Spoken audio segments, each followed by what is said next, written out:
Go. Yo, yo, yo. Yo, yo. Testing. Testing. Good. I want to check and see the fucking. Put it right Yeah, the lighting's not bad. Ooh. You put it, Should I be closer? I feel like it's in my eye. Probably is. Do you put it like right here? I put it like all right on the side. Yeah, I mean, I'll see it kind of out of my peripheral. Yeah, but that's I it. feel like- Okay, cool. I feel like I can't even look at you. You put it on this side. You put it on that side, you like this? Yeah, I feel like I can't, like there's just some hair. I'm good with that. You know what episode it is? 4? 4. 4, episode Yeah, 4. I'm gonna be episode 4.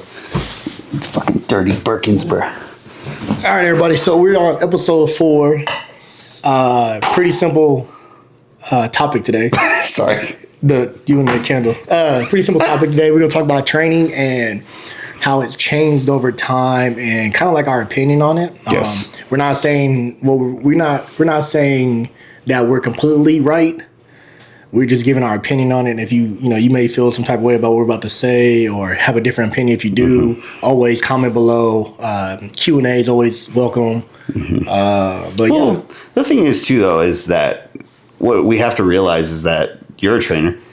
I've been coaching for 10 years. You've been training for how many years? 8. Yeah, see, so it's like we've got some skin in the game, and especially training different types of athletes. My journey, we could even go into that as well as kind of going on our backgrounds on that, because for me as a prep coach, I started out really all in on bodybuilding. You've kind of gone a different scope, but then bodybuilding kind of came into it, right? Yeah. Yeah. So when we talk about training, we're talking about all sorts of versatile types of training, as well as seeing how the progression of, like, let's say because we're 2026, so let's say even 10 years ago, even 2016, 2015, I started coaching in 2015 officially.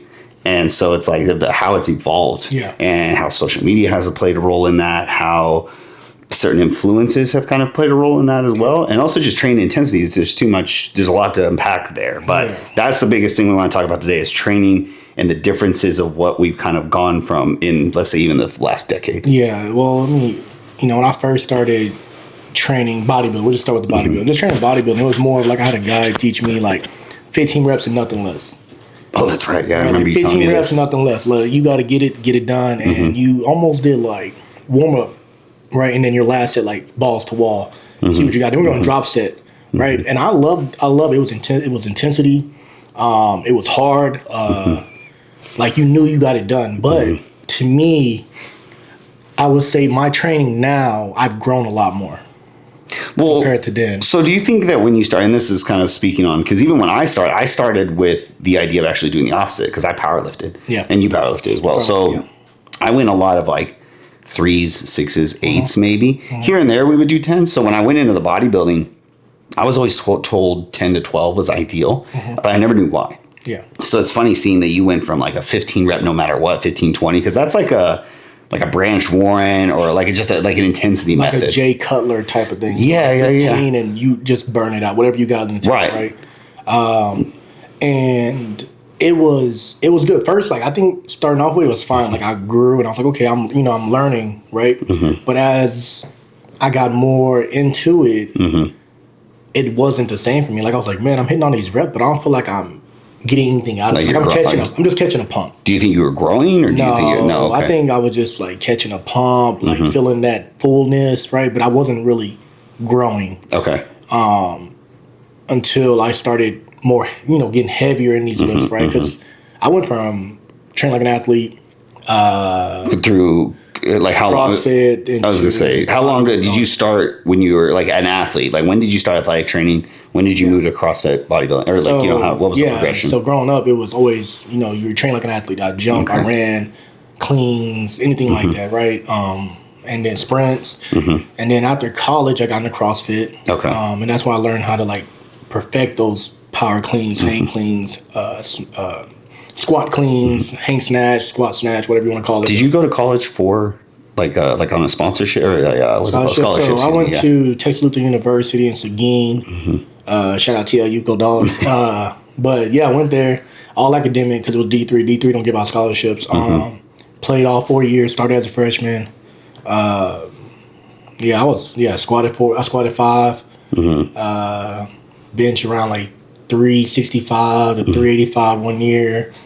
Power clean, like we did 305, I think. I didn't hit like the 315, 345 until after college, man, when I really learned how to do it, thanks to CrossFit. But then you go to CrossFit. So I did CrossFit, did that. That was fun. Then I did powerlifting. I started getting a love for that. Did powerlifting. Then I got into bodybuilding. So I think all those kind of helped me already with the muscle maturity. But yeah, once I got into like bodybuilding, it was like that first 2 years was like high rep. That was where you got into the 15s you were talking about earlier, where it was nothing but 15 reps. Nothing but 15, and then like didn't matter the body part, like arms. It didn't matter. Like it didn't really matter the body part. Like it was like 15. If we did leg press, right, it was 15. If you drop set, that was 15 each plate. So if we had 10 plates on, you drop set all the way down to two or one, 15 reps all the way through. Oh shit! Like, yeah, bro, it was tough. Like you got up crawling. It was good work, but like I said, there was a trash volume in a way, I guess you call it. Like, yeah, I'm burning. Yeah, it hurts. But am I growing from it? You know what I mean? And so now it's, it's heavier weight, 8 to 10 reps in that range, still drop sets here and there. And it's worked a lot better for me. I don't know. I can't tell you why, but it just, my body just like, yeah, I like it. Stay with it. So it's been cool with that. Well, do you think, because here's my thing, when it comes to training, we've talked about this on numerous occasions, right? And I didn't start lifting really because I had, long story short, I was always an athlete, got into middle school, and somehow I had caught mono. There was like a big outbreak throughout the entire school.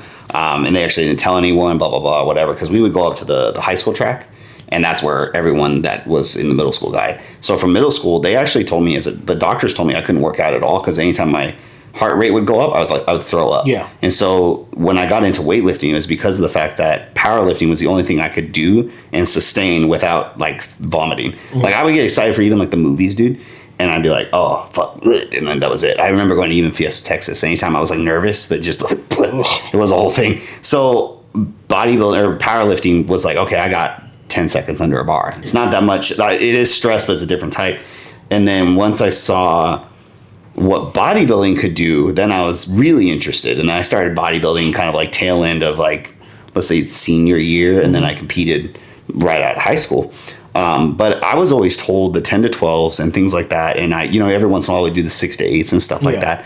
But I think where I struggled was the intensity factor, kind of like you, was always so high all the time that I never really knew how to recover. Yeah. Like you didn't know how to take I know how to deload now. Right. I know how to deload my athletes and stuff like that. But for me, I don't know. I was just bored. I was like, man, like I don't feel like I'm getting anything out of it. Just young and dumb.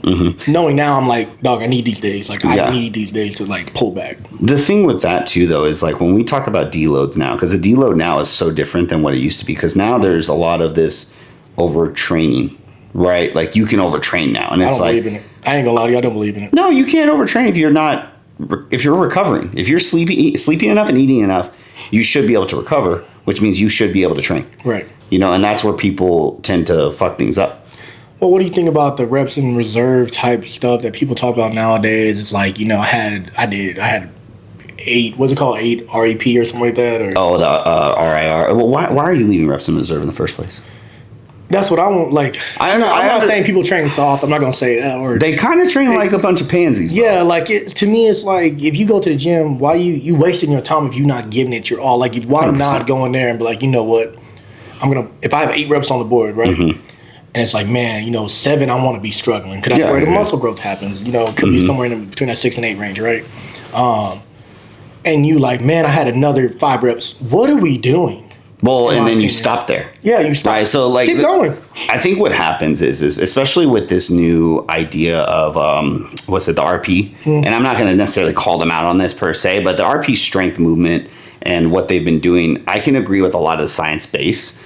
We're science-based lifters if you're bodybuilding at all. If you're lifting to create progression, you are a science-based lifter. Yeah. So this idea that because you put this at a certain range and you left this with this word and now you can train this way, that doesn't make any sense to me because at the end of the day, one, I don't see a single science-based lifter that is actually doing well in the sport. I'm sorry, I don't. I love it. I love the Instagram videos with the guy with the string or the rope connect. He's like, ooh, yeah. Well, they're doing like that, or they're trying to reinvent the wheel. That's my problem. Is like why I understand certain exercises can evolve, right? Like we all know now that rack pulls, for instance, is a big one. Do you need to rack pull to get a big back? Probably not. Yeah. But is it beneficial within a split at certain times? Yes. Just like deadlifts, just like squats. I don't think people train hard enough or want to train hard now. They want to find the easiest way to get maximum muscle tension. I think it's just an excuse for them to not train hard. Yeah. If I'm going into the gym, I'm going to train hard, right? If I'm training an athlete in the morning, right? Like say I got my 6 a.m. kids, right? Or adults, right? Whatever. They're paying me good money to get somewhere to be, right?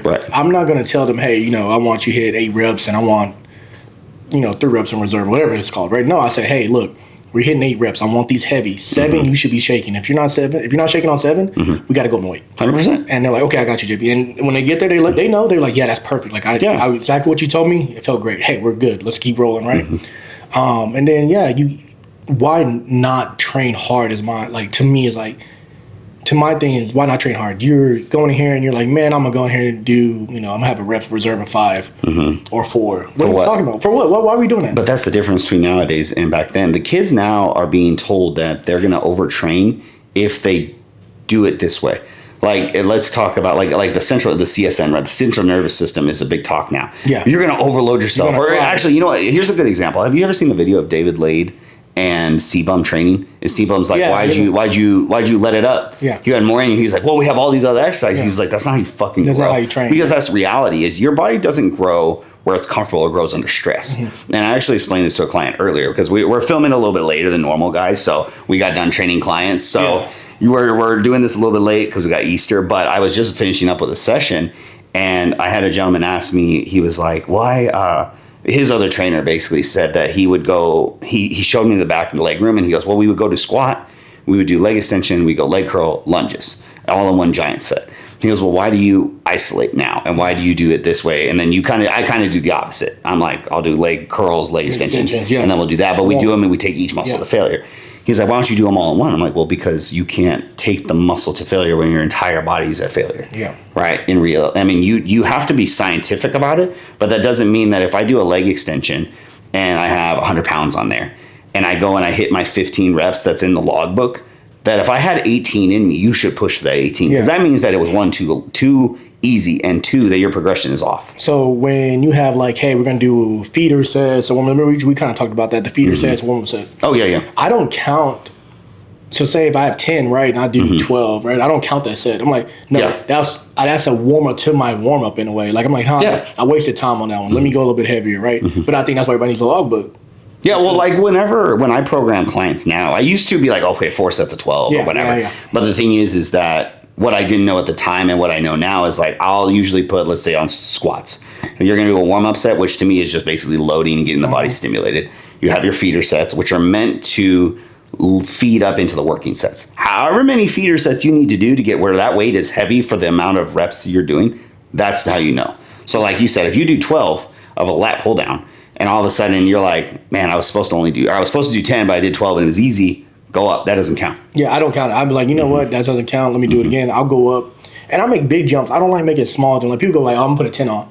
No, I'm going to put another plate on or something on. Because I don't want to waste time. Have you seen this fucking the 1 plates? The 1 pound plates that people put on? No. Oh, bro, don't even get me started with this shit. Bro, people will put 1 pound, I swear to God, they pull 1 pound plates out of their bag and put them on the fucking thing. I'm not doing that. And that's their new PR. I don't even believe 1 pound? I don't believe in halves. Look, let me tell you something. When it's so funny, bro. When I went to college, we did the 2.5. Okay. So like say we're getting to our heavy, because we did big squat Fridays, right? So you put on some weight and you moving it, right?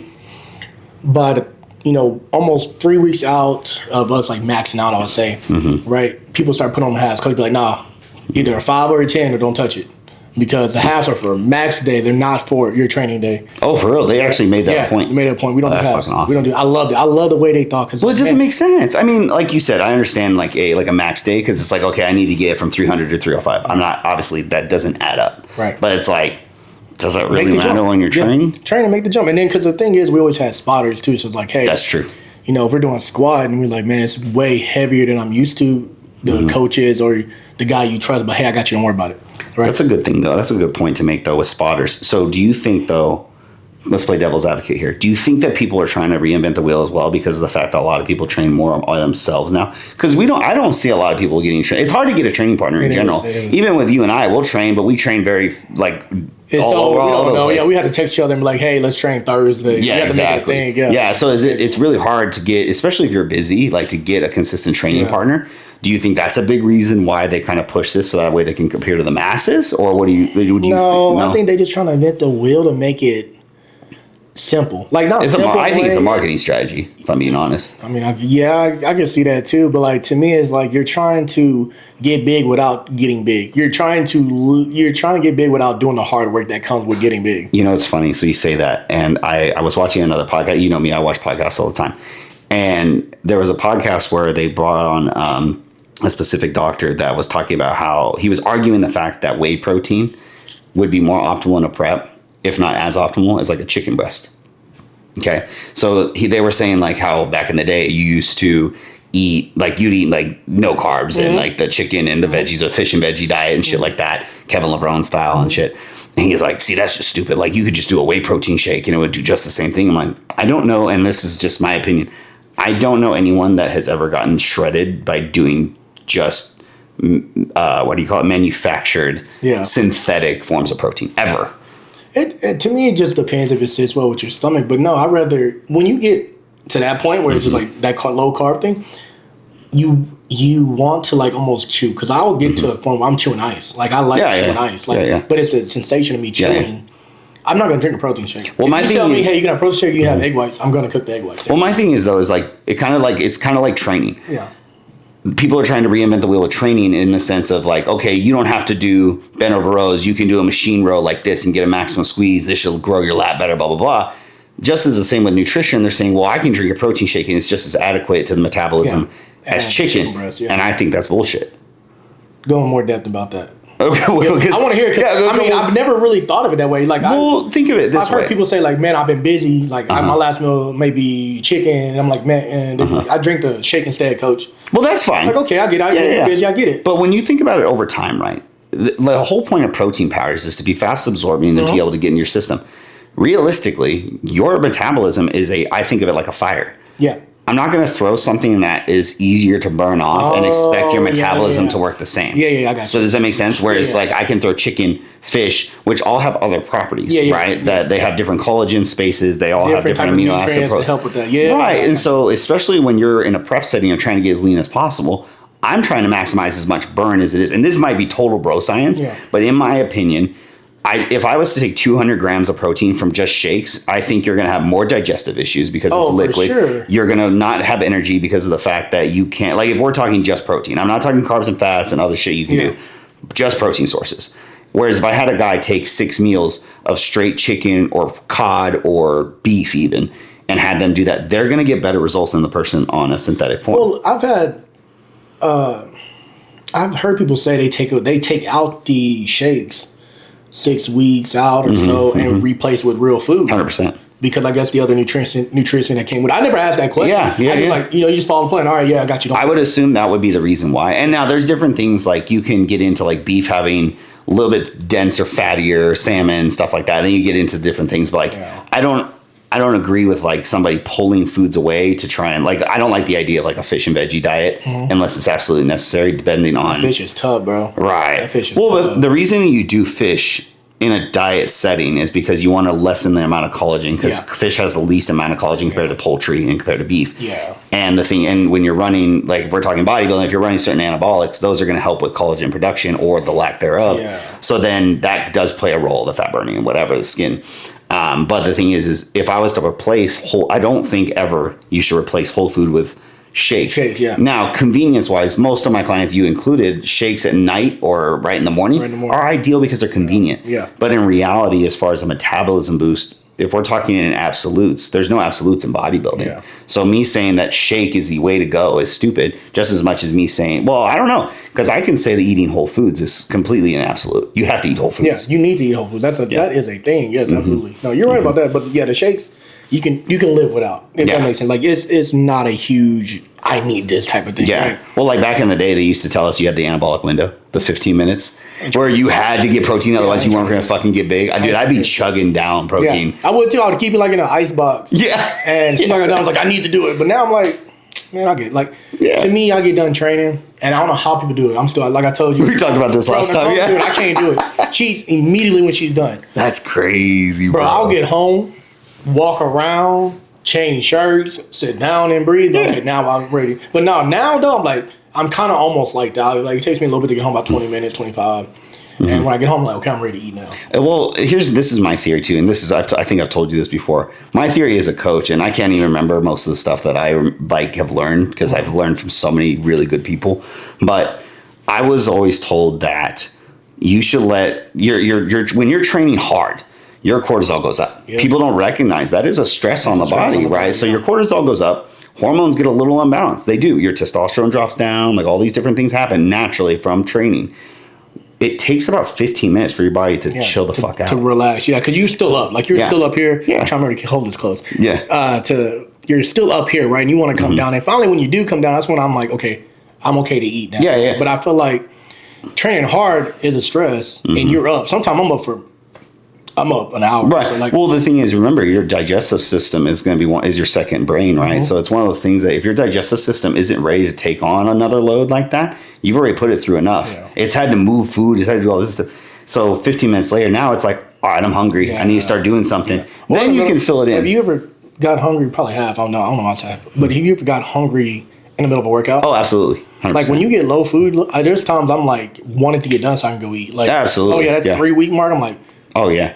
When I was prepping for shows, granted, when I prepped for shows, I was always hungry because I was fucking dying. No, my diets were retarded. Yeah. But it's one of those things. Like for me, like when you get to that point, that's how you know shit's real because you burn it through food. I love it. That's why I'm like, it's real now. So here's the second thing to this training thing. Okay. Right? And I thought about this earlier. Do you think? Because we all do it. I use my camera. I gotta send film out to Corey and stuff like that. I'm gonna say shout out to Corey, real one. And you know, like I said, my film out. Do you think sometimes people worry about getting the content instead of training hard? 100%. 100%. To me, it's like I'm only doing this because I know I need to. But once I have it, I'm done, boys. I'm back. Like I'm pushing. Like it's there, right? But I'm still working hard. I feel like, and I can't even say I feel like, man. I've seen it. I've seen people be in the gym with me. And I got there late. So I'm about to work out. They've been working out. And actually, you know, I'll speak on something that happened. So I'm at the gym. I get there. I'm about to do lat pull down. So young cat's on there. I'm like, hey, bro, can I jump in? Yeah, no problem. Best said less. So I jump in. I do my set. He goes. I do mine. And I'm waiting for him to come back and do his. This cat done walked around the gym. He talking to somebody in the corner. He come back that way talking to another dude in the corner. I said, I'm going to just finish it out. So I, boom, got it done. And then I'm sitting there, I'm waiting again. I'm kind of watching. And he's still talking. All right, cool. Boom, I'm at it again. And then by the time he come back, I'm already done. I'm like, no, bro, you got it. Like, I'm already finished. Do you think people are worried too much about the social hour or putting the camera just right, content creating wise, instead of like headphones in, let's get to work. Like they did in the old times, phone away, we going to work. I think nowadays the gym is more appealing to people because of what it can bring them, not necessarily the love for the gym. Yeah, because people have made hundreds of thousands of dollars becoming gym influencers. Yeah, who really, truthfully, wouldn't have even gotten a fucking look of a sponsorship 10, 15 years ago. Well, yeah, I mean, the sponsorships now, I ain't gonna say are just given out. They're not sponsorships, they're ambassadorships. A sponsorship means that you're actually being paid a good salary to promote products and you're being given these products for free, not given discount codes for 10%. Yeah. And then like it just doesn't, they're just not the same anymore, unfortunately. But they're also a mass marketing move for supplement companies now. Which is, I mean, I understand it. Of course, yeah. I understand the concept of it, because I got my code of rock, stuff like that. I just don't like the fact that if we in the gym and you want to film, that's fine. But there's hard work that comes. I've seen it too. Like people film a hard set and they making faces, and then they take the camera off and they're normal. breathing fine. Well, Do one hard set. We've seen this with even athletes that are prepping for shows and then they show up not looking the way Not they're ready. supposed to. Yeah. Right. And like even at that, like it depends on what you're going after. Actually, I can speak on an event that happened kind of recently. I actually had a gentleman come up and approach me about an opportunity. And he was like, hey, XYZ, can you possibly help me with this thing? I'm not necessarily going to say what it is because it's kind of in flow. But, I was sent the information for this sponsorship, right? And I'm sitting there and I'm like, this is an ambassadorship that's not really going to do anything for you, right? Like a supplement store, it makes sense because of the fact that there's a different market. Yeah. A supplement brand or even like a social media brand, I don't understand that as much because I think if you're trying to get true sponsorships, that means that you should be helping pay for certain things, helping out with show fees, helping out with these things. So, but when this person brought it up to me, I'm like, what do you have? Let me rephrase this. Whenever you're sponsored with a company at all, or even affiliated, let's say affiliated with a company, that means you're bringing value to that company, which means you should have some sort of notoriety. You should have some sort of following. You should have a good relationship with your following. And that's really what it's about nowadays. Or you should be posting content that is building itself to become that. I see people nowadays that go into the gym, they film a few videos and they make the faces, they do all that stuff, they pose, all that, but they're not really doing anything other than inspiring to be a wannabe influencer. And I think that's become more of the norm now. And I'm not harping on people for not trying because you should try. But the unfortunate thing is that not every single person is going to be able to get a Gymshark sponsorship, a Young LA sponsorship, a sponsorship with these big brands because really, in order to get there, you have to have value. Yeah. And I think people are missing that aspect and they're going to the gym to better themselves. But then they realize like, oh, I've made a little bit of a change. And then all of a sudden now it's like, well, yes, you've made a change, but does that mean that you're qualified to do all this? Yeah. You know what I mean? Yeah. Because it goes the same with like online coaching. Oh, yeah. People will compete in their show, first show, and then think they can pose and coach people. The posing kills me, bro. The posing coaching is different. Bro, the posing coaches we know are legitimate posing coaches. They're awesome. They're amazing, bro. Yeah. Like Cody, shout out to Cody. Amazing. He helped me with mine. But he's passionate about it. He's passionate about it. Like, he's on time. We're doing a Zoom, I forgot what it was, a Zoom call, I guess. I'll just say Zoom call. And he's like looking, dissecting, doing all stuff, grass fed. He's giving you feedback. Yeah, grass fed as well. Like one of those are amazing posing coaches. But they've done the work. They're what's the word I'm looking for? Like they're I can't even think of the word right. Well, they're the pinnacle of what you want. Like a coach that's not passionate, no matter what they're doing, is not going to be a good coach. Yeah. Because their resume. There you go. Yeah, their resume speaks for itself. So you believe in them, right? So you like if you go out there and you get fifth place and novice, and then you're like, I'm a posing coach. That ain't how that works. No, just because you can throw your hands up and come down with them. Yeah. Does not make you a posing coach. Yeah, it doesn't make you a posing coach. Like, no. But then there's the people that want to be coaches. They go out there and they win, win novice, right? And then they go out there and get smoked in the open. They're like, now I'm a coach. I don't think you've done the work. Well, no, because there's a lot more involved with it. I mean, and you probably didn't do your peak yourself. You probably didn't coach yourself. And if you did, then you understand as well how hard it is. Yeah. So I don't think you would give yourself that. But most coaches that start really quick like that, like, I did novice or I did open. I did one show. I'm a coach now. They usually just give them the plan that they had. Yeah, most of the time. Well, because they don't have anything else to go after. And so then you end up dieting. And I think that, and I can speak from experience on this because I didn't have a ton of shows under my belt, but I prepped myself for pretty much all of them except for 2. My thing is like, if you looking for a coach, right, you should have questions that real coaches would know.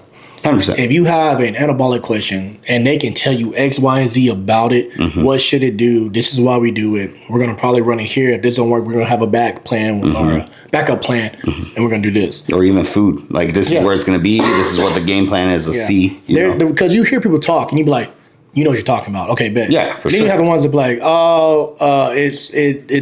it makes you hard. Makes you look sharper. Yeah. You don't know what you're talking about. Well, or they're like 6 weeks out and they haven't changed any plans for their client that's been paying them from 20 weeks out. Yeah. Yeah. And then they're like, fucking crash diet. Crash diet. Fish 2 hours of cardio. Done. We're good. Yeah. Hanging up my belt, And it's funny though, because with going back into the training aspect, just like with in these sponsorships, with the change of things, social media has made a huge change to what people think of as the gym. I love the fact that people are getting into fitness now more than ever. I love that. What I don't like is that there are a lot of people that don't know what they're talking about, and they're getting influence. And that's the hard part, is it's very hard to differentiate and blur those lines. You can blur those lines from the professionals, because there's people out there that don't have 500,000 followers that are making physiques change and doing things healthier than these people that are here. Well, I think too, going back to training wise, it's like, I'm not a big fan of people coaching other people that don't know what they're doing, and it shows. If you post a video and your squat is horrendous, what do you say squat? It's horrendous, right? No, you're done. You don't need to be coaching somebody. What are you going? You can't correct yourself. You think you can correct the next person. 100%. I love when I have people be like, "Oh, I want to be a trainer. I want to be a coach in general, or strength coach." There we go, strength coach. Sorry guys, it's late, but whatever. A strength coach. That's what I do. And they're like, "I want to train people, right?" I'm okay, cool. And then I watch them train. I'm like, do you even know what makes an athlete? Speaking on like stuff other than bodybuilding, what I know is like, you know what makes an athlete? Yeah, they can run, they do this and that. Okay, give me something that makes somebody fast. How would you make somebody faster? And we'll run. Okay, but what type of running? Yeah, how are you going to make a periodization of that? Give me, okay, now my favorite one's like, okay, what helps, what is the most important thing of running? And most time they'll be like, oh, making sure your knees are up, kicking your butt. No, your start.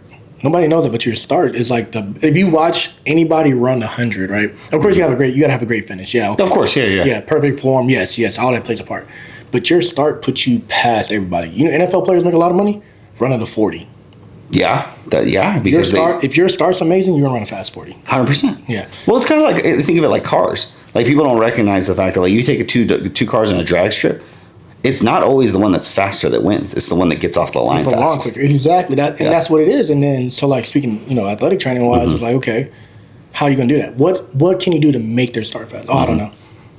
Or, then how are you going to coach somebody? How do you coach it if you never did it? Well, that's in going, like, with bodybuilding. The same thing is happening with this new generation. Is like, you guys don't understand that just because you've done one cut or learned how to logbook your own stuff doesn't mean you're able to apply it to others. Yeah. And even if, like, take that same example you're saying, and somebody's like able to, maybe they are actually able to do it for themselves. Doing it for somebody else is extremely hard. Yeah, explaining it into something they understand. Like, no, I won't say dumb it down, because I hate when people say, "Oh, I dumbed it down for you," because first of all, I'm not dumb. Well, yeah, because you're kind of diminishing. It's more so like, I need to explain it to you in a way that you understand. The way you understand. Because everyone takes it differently. Like, how I talk to you is how I'm going to talk differently to somebody else. Yeah. You know what I mean? Because that's the reality. Is somebody might need I have clients that will send me check-ins that are a mile long, and I've got some that'll just send me weight pictures, and then I'm having to dissect differently. Yeah. You know what I mean? And I'm giving feedback differently. Yeah. But even with, like, training, the thing is if you don't understand how, like, that'd be like somebody saying,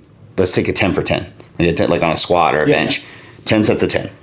If you don't know what that feels like, why are you putting it in somebody else's plan? Yeah, you can't. Oh my God, don't get me started on that. I've never programmed something I haven't done for my clients. That I agree. I'm the same way. Yeah, because it doesn't make I can't any tell sense. You, if I say, hey, we got Bulgarian split squat, right, and I want you to feel it in your glute, right? I know how to set my feet to make it feel that way, right? Because I've done it. I can tell you, hey, this is how I felt it when I did this. You let me know what you feel. Oh yeah, perfect. We're good. We're golden. Let's keep going then. We got it. Well, because you know what cues to look for, and then maybe you notice, like, maybe their knees bowing out a little bit more. They know, little things, because you've also probably been through it. Or you can give them, like, my favorite one is actually back. So when people are doing a pull motion, I tell them all the time, I call it pistol fingers. Yeah. So you push your finger up, that way you're pulling from here, and you pull like this. Yeah, you pull through these three, right? Right, exactly, because you pull through the pinky and drive through the elbow. Everything else kind of grinds into the right spot. But people don't know that, really. And or I say bend, like you're bending the bar in half, because that allows you to get the motion right. The big flare too. Right, exactly. With the lag, keeps your chest up, all that good stuff.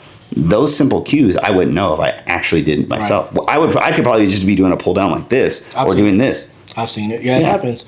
And just training, just like the way things have changed so much, man. Like going to the gym and just seeing I've been in the gym and seen people do the adductors and texting on their phone or Actually, that my buddy that irritates the hell out of me, bro. Nick, do you know Nick Backley? I think Yeah. Okay, I saw on I think it was on his story yesterday. He was like, man, I don't understand it. He said he saw somebody texting while they were doing leg extensions. I was like, bro, I would lose it. Like, even if I've tried because I've been like, it's a warm up set. Let me do this, and I start moving. I'm like, oh no, fuck you have to. there's no way. Yeah.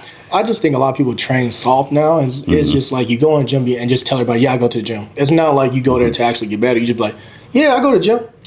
You go to the gym, I go. I'm better than you because I go. But you don't put in the work when you get in there. You might go through the motions, right? But you're just along for the ride. You're going through the motions. Let me put the AC thing on because I got something to follow this up to, just in case. Nope. Come on. There we go. So here's the thing though. Kind of let me sit down first and get that. So following up to that, you see people going to the gym and kind of going through the motions though.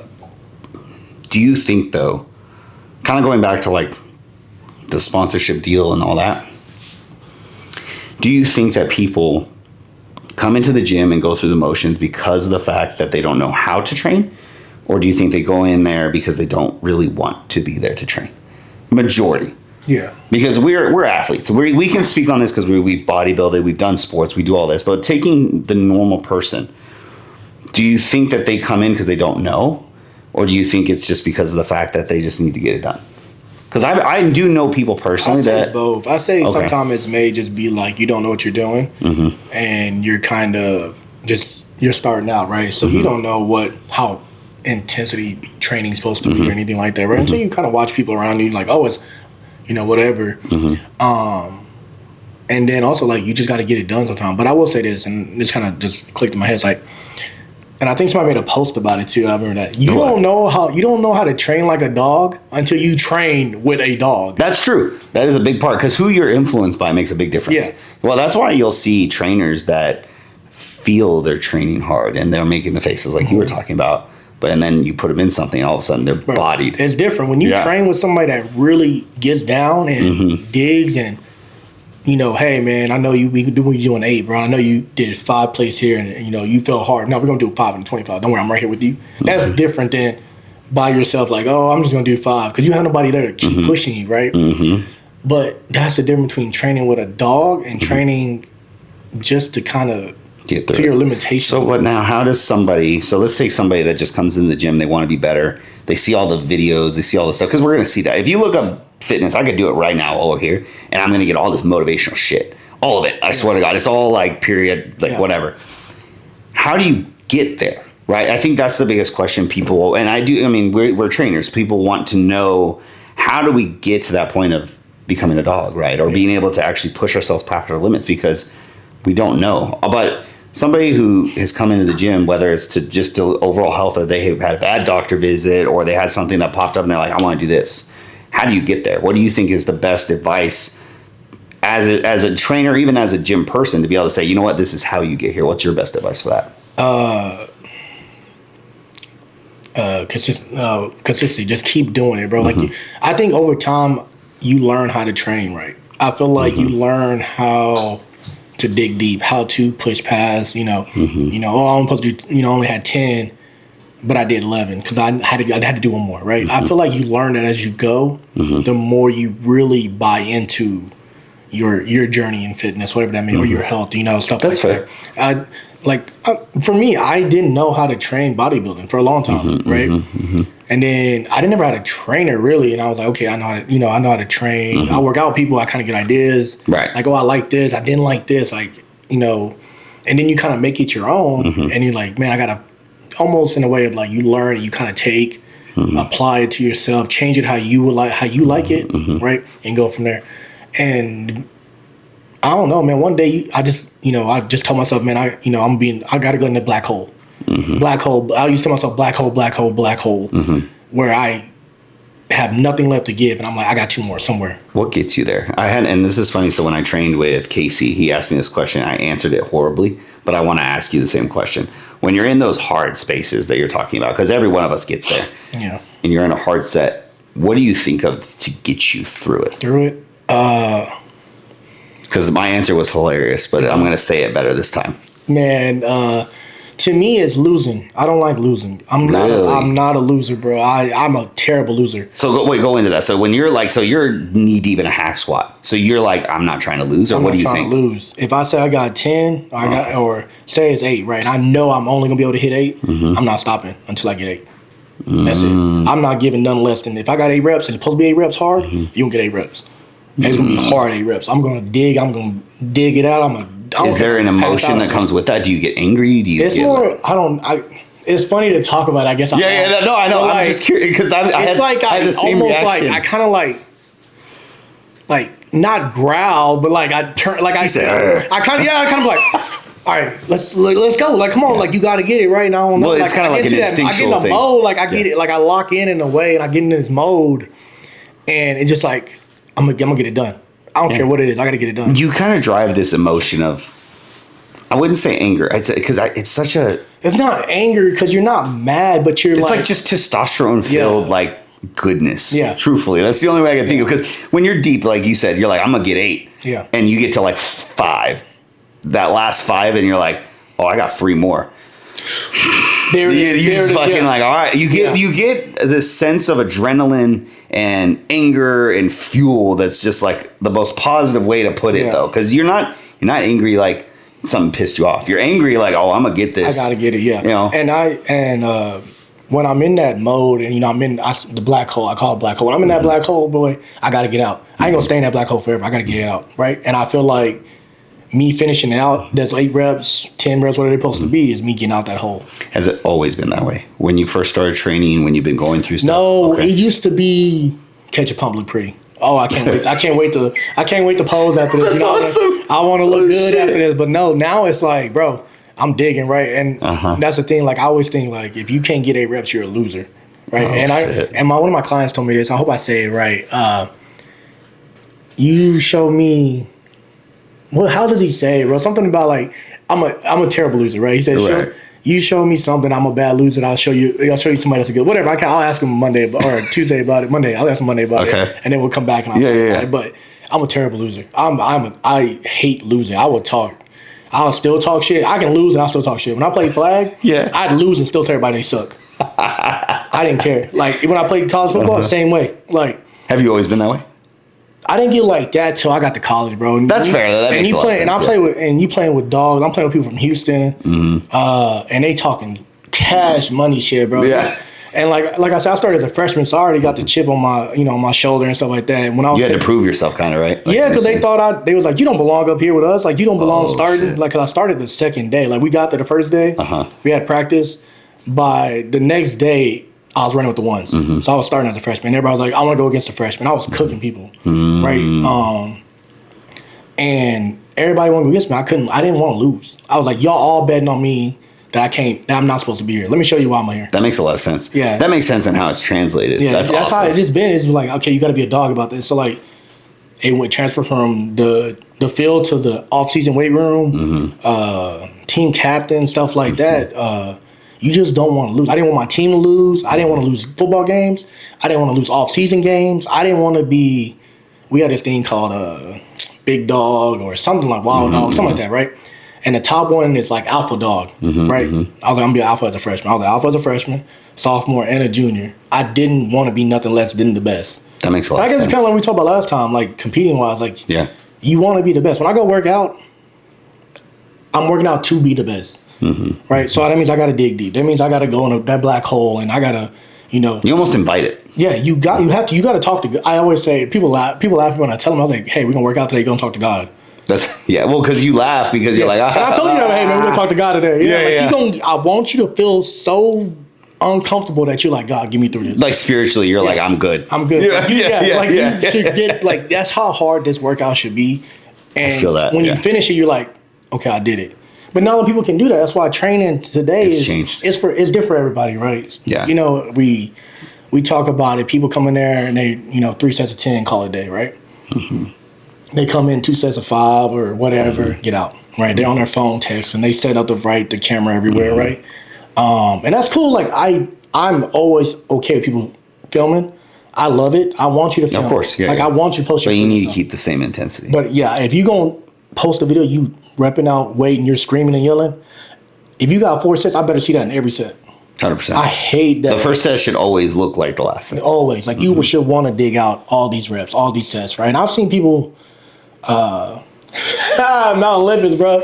I see people like days, just, I see people I just, love those just do it for the camera, bro. I've seen dudes like, Oh, yeah, we've seen it. Yeah, like yeah. warm up kind of thing, like do one kind of warm up and then like 5 plates on the leg press, and he's like, oh, and he gets done and he walks over. I'm not even going to tell you. And he was like, I'm good. And I didn't call him way out, but I was like, bro, you don't get on my face with this. It's like, and the dude threw the camera, bro. I was like, you really gonna film that? Like, for real? And then you see, it's funny because I always picture them going towards the dumbbell, and you see them just boom, boom, boom, boom, Yeah. boom, boom, boom, Hitting all these poses. Yeah. I'm like, bro, you did one set and you almost died. Yeah, yeah. Get out of here, bro. Like, I can't do it, bro. Like, no, You know, I'm not one of them dudes that gonna go out there and glaze you about it. no, bro. Like, I've seen you make the video. I'm not gonna like it, bro. I ain't gonna lie to you. I'm gonna be the boy to comment underneath and be like, this one set. The other 3 did not look. Well, because that's what you really want to say. You don't want to be like dope. Like, Yeah, you don't want to. I'm not encouraging your behavior. I'm not giving you a problem, bro. I'm not. Yeah, because I saw this real time. You're not that guy. Stop it. You're not like that. You're not built like that, for real. It's funny, man, because when I was asked that question from Casey, and he can watch this and attest to this, because the way I said it was way worse. But I've always told people I've never been the most competitive, not because I didn't know how to, but truthfully, my childhood was never really the most competitive when it came to other things. My dad was a very big like, do the best you can. Yeah. Which just elevated slowly and slowly, and it gave me a lot of grace. But when I got into bodybuilding, there was a lot more emotion behind it because it's kind of like you. I don't want to lose, and also I had a lot more to prove.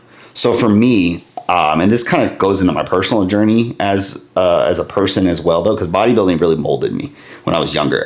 There wasn't much else. Like, when I couldn't go to college, when I had a lot of things get in my way, the only thing that kept me honestly sane was going in and training and following my diet and prepping for shows. And it led me down to obviously a bunch of different rabbit holes and stuff. But the thing is, when I would train, I trained like a dog because of the fact that I didn't want to ever leave anything in the tank. And truthfully, I loved being in that black hole because it welcomed, like, there was so much darkness around me at the time. That the only thing that kept me sane through that was being able to unleash that darkness and being able to really emotionally say, you know what, you're on this hack squat, you got 6 plates on this motherfucker, and you better let every ounce of anger you got out, every ounce of like negative emotion, because life was hitting me hard like all the time. And it's funny looking back on it because the trauma that I had as a kid really came out when I would train, because when I wanted to get into a set, I would think about the things that I should have done or regretted, or things that maybe needed to be better. And whenever I'd be in those tough times, I'd be like, oh, you're going to be better after this, because then I rechanneled energy. It helped me learn how to positively influence myself. And then that's actually when training got a little bit different for me, because once I started getting into a place of like my life was so much better, it was a lot harder to get into that black hole. And now I love to train. And even when I was competing, I love to train. It's just a different black hole. And I love now that the fact that when I train now, when I get into that black hole, it's because I want it and I welcome it. And I used to fight a lot. And I think I've told you this. I used to fight a lot. And it's kind of the same as like when you're getting hit, boom, boom, boom, like you get into this mode the same way that you get into it when you're under a bar. Nothing's going to beat me. Nothing's going to beat me. Whether it's my emotions, it's my mental, it's whatever, I'm not getting beat. And that's truthfully what came of that, was just this aspect of you're never going to lose because of the fact that you let something else beat you. Yeah. You know what I mean? And it kind of molds you too. And we keep saying black hole, but I feel like that's the best, like, well, because there's no label for it. There's no other term for it, because it really is. You lose track of time. Mm-hmm. You don't care about anything else. You get put into this, like, it almost feels like just yeah. It's a different. It's you and the weight. It's you and the weight. That's it. And I feel like, and the pain. oh God, and the pain. Yeah. Yeah. There's times you be sitting there and like, I've been kind of changing up how like I train is like almost in a way of like constant movement, right? I don't ever try to stop. Everything's like slow and controlled in a way. Boom, down, up, right? And that burn happened. You want to stop, right? But I can't. I got to keep going. I got to finish the rep. And there's times I'll be like, okay, boom, back. Well, you want to invite that, because the thing is, it's just like life. The more pain you can manage and the more pain you can push through, the better your result's always going to be. Yeah. And then, just kind of saying this, I feel like we need to say is like, whole training and bodybuilding to me is like what I live for. I like the banging of weights. I like the loud music. I Absolutely. like, people moving heavy weight. Right? I think sometimes we get away from what bodybuilding was. It's bench press, right? It's not optimal. But you tell me anything barbell builds density, so why not bench press? Yeah. I had a kid tell me. I had one of my coworkers, co-coaches tell me that, and I was against bench press. I'm against it. Yeah. I was against it, but he made sense to it. He's like, you build density, right? I was like, yeah. He was like, what helped you build that? I was like, well, I squatted a lot. He's like, why don't you bench the same? I was like, make a good point, bud. No, that's fair. But that's the reality of it is But now it's so nobody science, deadlifts. Nobody deadlifts. Nobody goes and do. Some people do barbell row, but not everybody. It's more Smith machine. It's more plate loaded. We don't go back to just swinging and banging, throwing heavy T-bar rows. Yeah, heavy T-bar rows, barbell rows, heavy squats. Nosebleeds when you're squatting type feel. People don't. Back in the day, and actually even at the gym I'm at now, back in the day when I was doing it, everybody was screaming. Yeah, everybody. It's like frowned upon to grunt. Yeah. I'm going grunt. Yeah. Or like everyone wants to see what you're doing. Yeah. The minute you're like, everybody's like, you better have some weight on them. Yeah, for real. That better be like 5 plates. Yeah. Motherfucker. I'm the same way too. I look at it like, we better have some weight on them. No. But the thing is, we're used to it because if we hear somebody moving weight, we're like, oh shit. Oh yeah, you moving something. Yeah. And then we see a plate and I'm like, you ain't working like you say you working. Yeah. Yeah. But I think people got away from training like we used to. Just go out there and throw weight around. Have fun when you do it. I think that's the point. Put the phone away. Put the phone away for once. Have fun with it, because the thing is what's the point of going in there and just, I've had you and I have both had this conversation with numerous people. Why am I going to go into the gym with a plan to literally just do just enough? Yeah. Why am I going to go in there and just I have to be perfect? There's no reason that you need to be perfect when you want to move some weight. Yeah. If I'm doing, like, I have videos on my Instagram deep on there where I was like bent over rowing 315 pounds. Right. And it looked like it needed to. Yeah, it looked like shit. Yeah. But that's my thing. It's like, a lot of people are like, you got to have perfect form for muscle growth. No, you don't. If you move some weight, eventually shit gonna roll the right way. Well, it's a stimulus. You're eventually going to build up to it. Like, I mean, we've all seen Blood and Guts with Dorian Yates.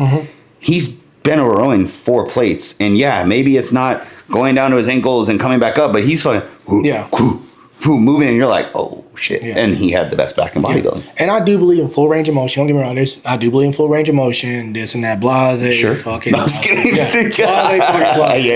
Yeah. I believe in all the full range of motion. Now, Of I've seen there's some people that kind of annoy me with the little, like, if we're doing pull downs, you doing this shit right here. Like, I'm gonna get mad. Yeah. Or you like doing this. Yeah, I'm gonna get mad. You're not really working what you're trying to work. Yeah. Well, full range of motion is different per person too, though.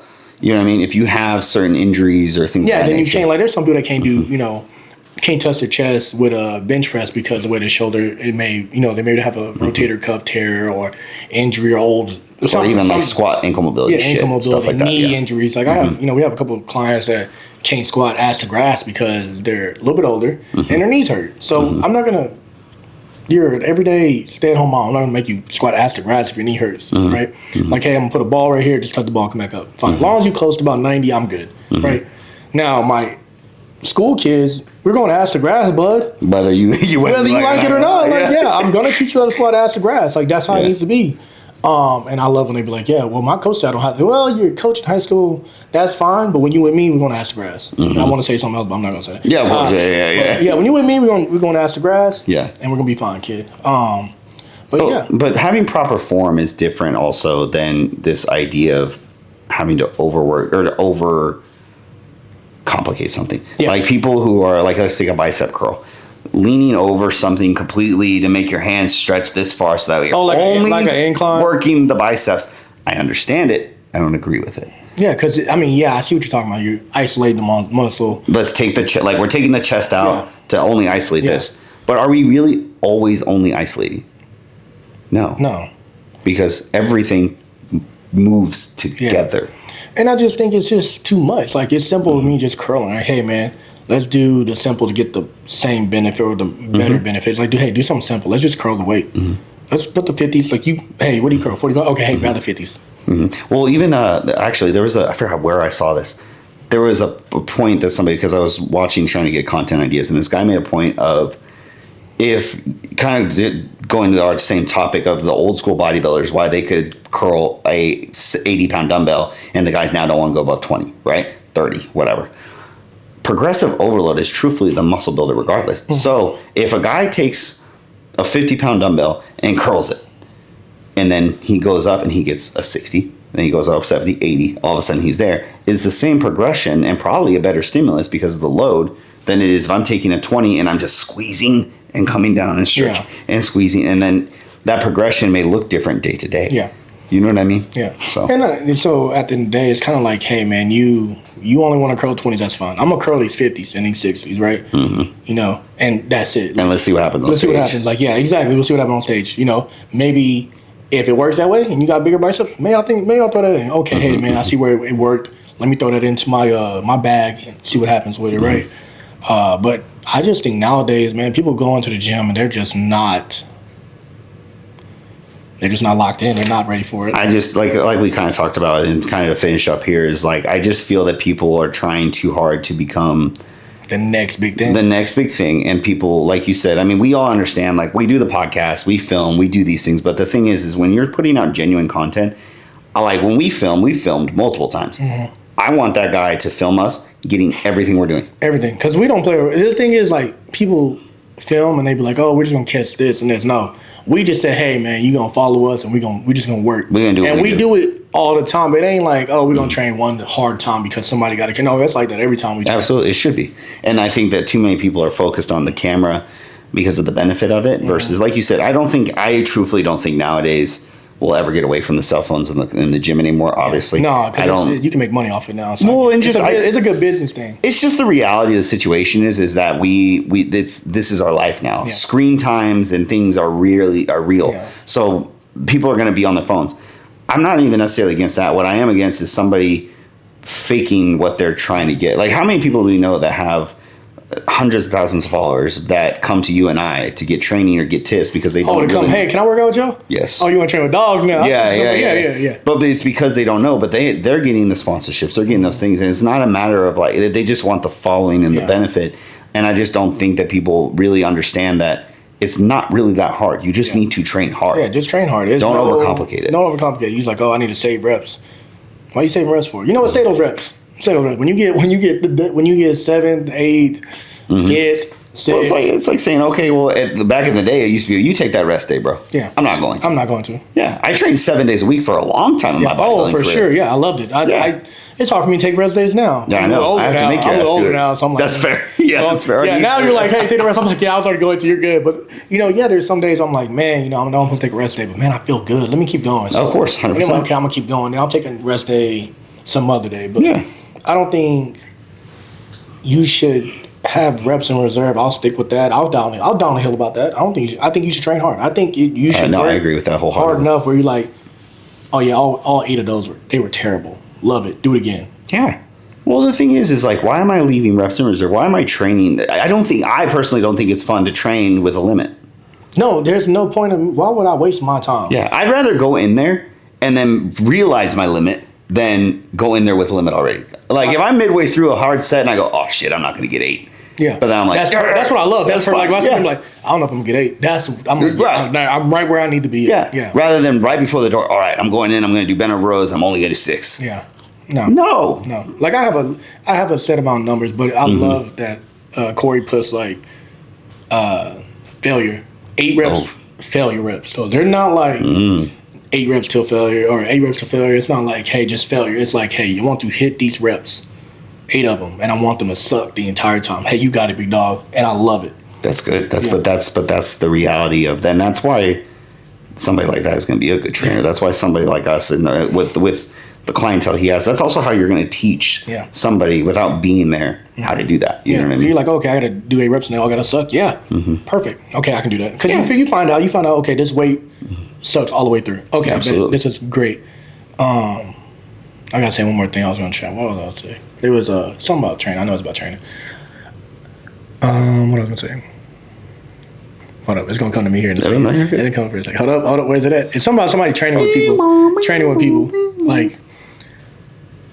Like I oh yeah, there we go. I want to be that guy. People say like, yeah, you train JB, it's gonna suck. I love that. I love when people say that. I love when people like, hey, don't train legs, Jimmy. It's gonna suck. You damn right it's gonna suck. Absolutely. You should not be happy. Well, you should be happy about leg day, yes. You should be a little scared. But you should be scared and anxious, nervous, anything about it. Like you should walk in the gym like, man, this day's gonna suck. Yeah. Absolutely. Yeah. And then the psychopaths like me are like, oh yeah, we're training. Yeah, we're training. We're training. Yeah. And I like that. That's what I like. I got to the point now where I'm like, man, my leg day, I'm looking forward to it. But you're also scared. I know it's gonna suck, and I know I need to go heavier than that last week, right? So I'm like, damn, I did 7 last week. I gotta do 8. And I've seen you videos where I'm like, bro, I gotta do 8 of these. Yeah, 8, and there's 8 plates on there, and I'm like, dog, this is gonna hurt, you know. And I feel like that's the best way. Like now, I evolved to that where I'm like, man, you know, I think leg day's gonna suck, but I love it, and I love the game, right? I love like, okay, I get to get better today, right? And I feel like a lot of people haven't experienced that yet. And I wish I could help people experience it. Like, yeah, we train people, but like just speaking it in a way. Yeah. Like they hear it, they're like, okay. Like maybe this will get out to somebody and be like, I want my workout days to suck like that. I think it should. I mean, I think people definitely need to challenge themselves. And if you are hearing this, I think that this is the time for you to actually recognize, go in your next training session and fucking destroy Just yourself. go. Like, put the phone away and just say, hey. See what happens. See, I'm going to throw up today. Yeah. Because there's times I work out, I'm like, I'm going to throw up today. This 100%. Yeah. And even if you're not ready to throw up, you almost want to be there. Yeah. You want to be there and just push your limits, guys. Like, that's really what it comes down to is like, people just need to understand that this shit is hard, and the only way to get better at it is make it harder. Yeah, and you're going to get better over time. You're going to get better over time. You can go in first and not know anything. That's fine. Yeah. Don't be afraid to ask people. People going to help you out. Yeah, right? And it doesn't matter the weight either. That's another thing. Like, I don't we didn't touch on that, but like, don't think because you're not squatting 300 pounds, 400 pounds, that you're not going to progress or that you're not going to grow, because we have all had to start somewhere. We've all had those times of like, you know, going somewhere. What the fuck? No, I was laughing because you said we all said, oh. Motherfucker, I was benching the 25s and I was excited. Bro, I think the first time I did 110, bro, I was excited. Oh, okay, good. I was 110. Like I tried 110. Like barbell? Yeah, 110 pounds, right? Oh, I thought you meant the dumbbells. I was like, motherfucker in high school is no. Okay, we're I'm talking about like the 110s. Like I was like in 6th grade, bro, and like just sixth grade. Yeah. Yeah, in 6th grade, I started doing 110s, the 110 pound, bro, and I did it for like 3. Okay. And every day I try to do it. I didn't touch over 100 pounds. Don't say it out loud. I'm going to say it out loud until after my senior year of high school, motherfucker. Bro, don't you tell nobody. No, okay. The whole world's going to know. But I had great squat and benches. I had 400 plus, but my upper body fucking sucked. So it was what it was. But I remember... Actually, I remember. Do you remember the first time you hit 225? How great that felt? Yeah. When did I hit that, actually? Oh, yes, I do. It was actually at the YMCA. I remember hitting it at the YMCA, and back then we had these red, like, ugly-ass plates that had, like, holes in them.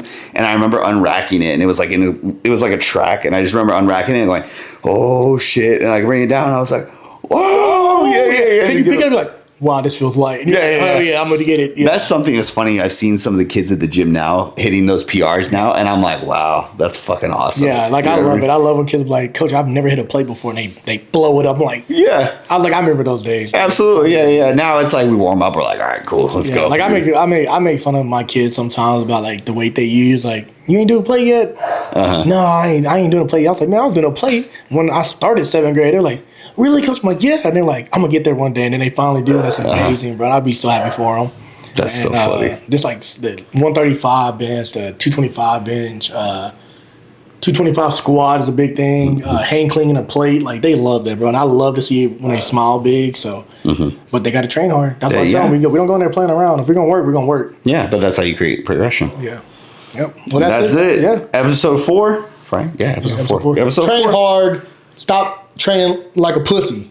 Don't be a bitch. There, see, I didn't want to say that. That's that part right there. No, bro. Right before this, you said, "I don't want to get canceled." Fuck that. Yeah, we here. We get canceled. All right, guys. See you on the next one. Comment below anything you want. CT and JB, we out. We're out. That was awesome.